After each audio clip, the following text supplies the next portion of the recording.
For those of you who don't know or can't place the accent, I'm from Philadelphia. So I root for the Eagles, who are heading to the Super Bowl. So I'm in a good mood. Therefore, I figured I would share a joke with you this week.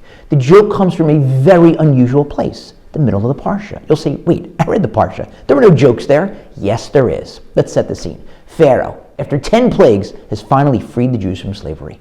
They leave Egypt. And then Pharaoh reconsiders, gets his chariot ready, gets his warriors, they get into their chariots, and they pursue the Jews, and they catch up to them. So the Jews are now between the proverbial rock and a hard place. Behind them, the oncoming, advancing, terrifying Egyptian army. In front of them is the sea. And they didn't take swimming lessons while they were slaves in Egypt for hundreds of years. And so they cry out to Moshe. It's not surprising. You can imagine what they would say. Moshe, save us, help us. Instead, listen to what they say.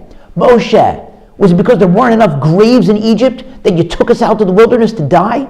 That's a little weird, a little sarcastic, almost funny. What are they, clowning around, making jokes when they're about to die? It's like that type of guy we know. You tell him a crazy story. I got rear-ended, I hit the guardrail, my car flipped over, it was a miracle, I got out, not a scratch. Looks at you, deadpan. Whew, I hate when that happens. You can almost imagine their tone of voice when they're saying this. Hey, Mo, there aren't enough graves in Egypt that you took us out here? What's going on? And sure enough, one commentator says they are joking. This is an example of the Jews maintaining our signature wit and sense of humor in a time of tremendous danger. It's not an accident that for years and currently some of, if not the best comedians in the world, are Jewish. Why is this so important?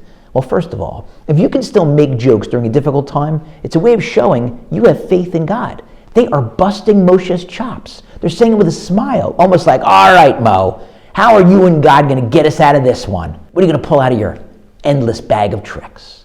Second, during a difficult time, if you can find something lighthearted, make a joke, you can cheer yourself up. Studies have shown that one of the most important predictors as to whether a patient will survive an illness or a significant surgery is their mindset. The more positive, the better the outcome, the better the chances of survival. Very important for your mental health if you can cheer yourself up during a difficult time. And third, you can cheer others up during tough times. There's a passage in the Talmud that's fascinating. Eliyahu Hanavi, Elijah the prophet, appears to a rabbi who happens to ask him, by the way, in this marketplace, anybody heading to heaven? Can you give me a preview? And Eliyahu says, yep, those two guys. The rabbi goes over to these two guys, introduces himself. He says, what do you two guys do for a living? They say, we're comedians. He says, what? They say, yeah, we cheer people up when they're depressed. You can cheer someone else up when they're depressed. That can send you straight to heaven.